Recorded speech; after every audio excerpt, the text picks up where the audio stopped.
안녕하세요 여러분, 부돈나예요. 여러분들께 또 어떤 도움이 되는 영상으로 찾아뵈면 좋을까 고민을 해봤는데요. 제가 주택임대차 보호법 그 3법에 대한 내용으로 좀 다뤄보면 어떨까 하는 그런 생각에 이렇게 또 영상을 찍게 되었습니다. 지금 좀 임차인을 보호하기 위한 법이 새롭게 많이 좀 발의가 되고 또 그 부분들로 적용이 되고 있잖아요. 그래서 그 3법에 대한 내용 중에서 계약갱신 청구권에 대한 내용을 좀 중점적으로 다뤄보려고 합니다. 이 부분들 주의 깊게 잘 집중해서 봐주시면 좋겠습니다. 먼저 계약갱신 요구권을 집주인분한테 쓰고 싶다라는 그 고지를 해야 돼요. 그 말씀을 드려야 되는 기간이 정해져 있습니다. 2020년 12월 10일부터 계약 만료일을 기준으로 6개월에서 2개월 내로는 집주인분에게 말씀을 드려야 되는 부분으로 명시가 되어 있고요. 이 부분이 좀 변경이 된 부분입니다. 그리고 임대인 분들은 이렇게 세입자분이 계약갱신 요구권을 쓰고 싶다라는 의견을 들었을 때에는 정말 부득이한 상황을 제하지 않고서야 이 요구를 들어줄 수밖에 없는 그런 상황이 되어버렸습니다. 실제적으로 거주를 해야만 하는 상황 아니면 그 집에 대한 공사가 필요한 부분, 이 부분들이 아니면 사실 좀 집주인분들은 어쩔 수 없이 좀 세입자분의 이 요구권을 들어줘야만 하는 상황인데, 이때에는 임대료 상한율이 적용이 되지요.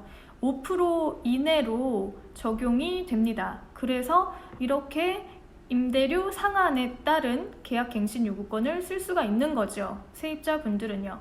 그리고 만약에 5% 이상이 증액이 되고 그렇게 된다는 계약으로 되게 되면 이것은 새로운 계약으로 봅니다. 그래서 계약갱신 요구권을 쓰지 않고 새로운 임대차 계약을 생성한 것으로 보고요.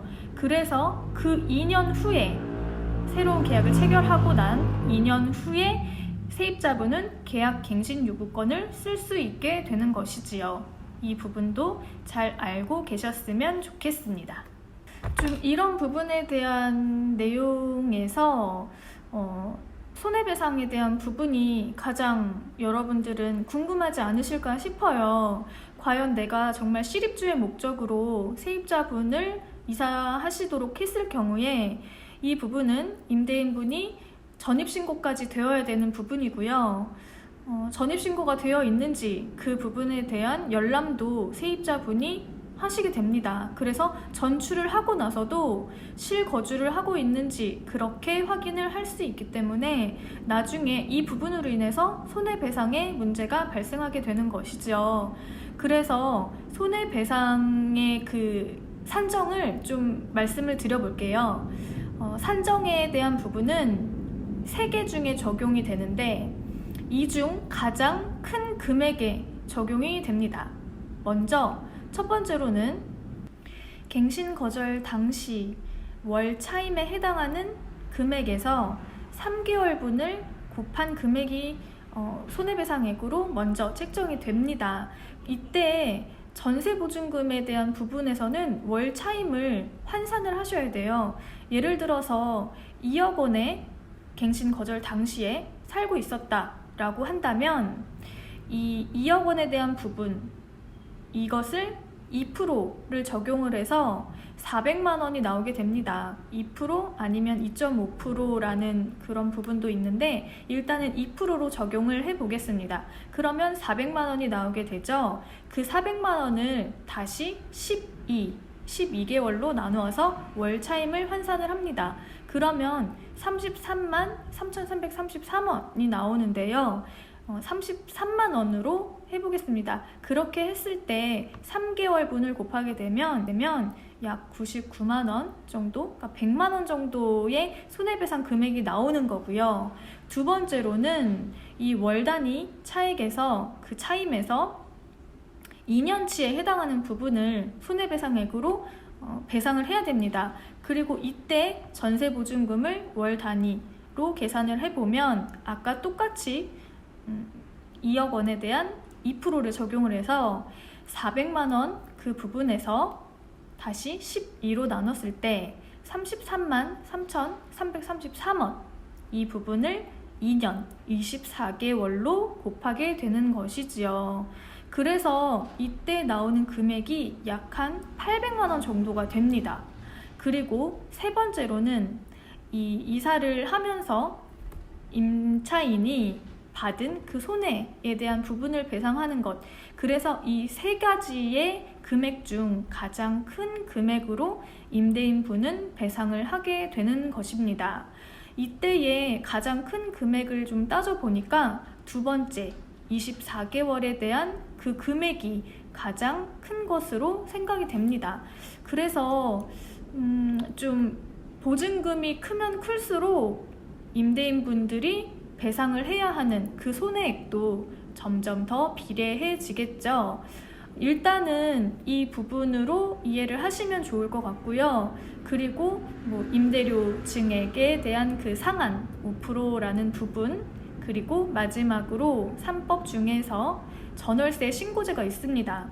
이때에는 직거래로 임대차 계약을 체결을 하셨다면 직접 신고를 하셔야 되는 부분이고요. 이것은 1개월 내로 하셔야 됩니다.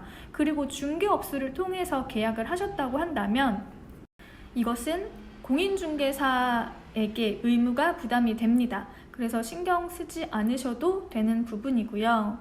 일단은 이 바뀌는 부분에 대해서 임대인, 임차인 분들의 좀 반발도 예상이 된다고 하니까요.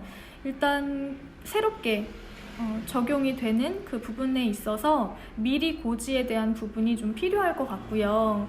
그리고 이런 법이 사실상 제정이 되면서 좀 어떻게 보면 피해 아닌 피해가 또 세입자분들한테 또 떠넘겨지는 부분도 있다고 분명히 저는 생각을 합니다.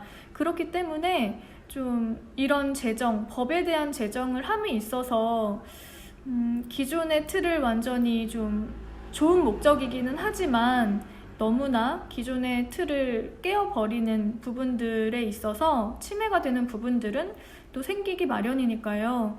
일단은 좀 상황을 좀 지켜보면서 나중에 시간이 흘러서 이 부분들에 대한 것이 판단이 되겠죠.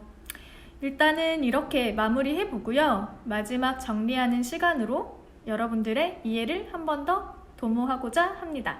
정리하는 영상 같이 보시면서 마무리 하실게요.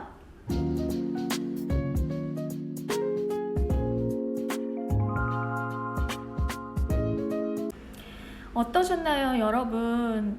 지금 설을 바로 목전에 두고 있는 상황에서 전화도 고객님 방문도 오늘은 한 건도 없었어요. 일단 전화 주시는 분들은 간혹가다 있었는데 정말 5손가락 안에 꼽힐 정도로 너무나 조용한 상황이 계속되고 있습니다. 이렇게 조용해서 사실 한편으로는 좀 걱정이 되는데 설 이후에 좀 많이 바빠지는 상황이 왔으면 좋겠다 하는 바람도 가져보고요.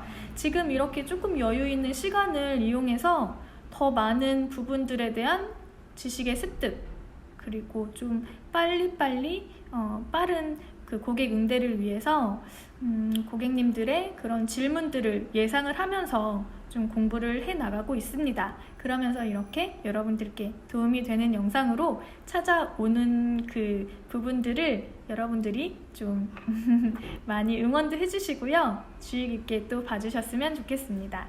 여러분들 설 잘 보내시고요. 새해에도 건강하시고 많은 좋은 일들이 여러분들께 함께 하시는 그런 새해가 되셨으면 좋겠습니다. 여러분들이 부동산 전문가가 되는 그날까지 부돈나가 함께 할게요. 다음 영상에서 또 만나요. 안녕!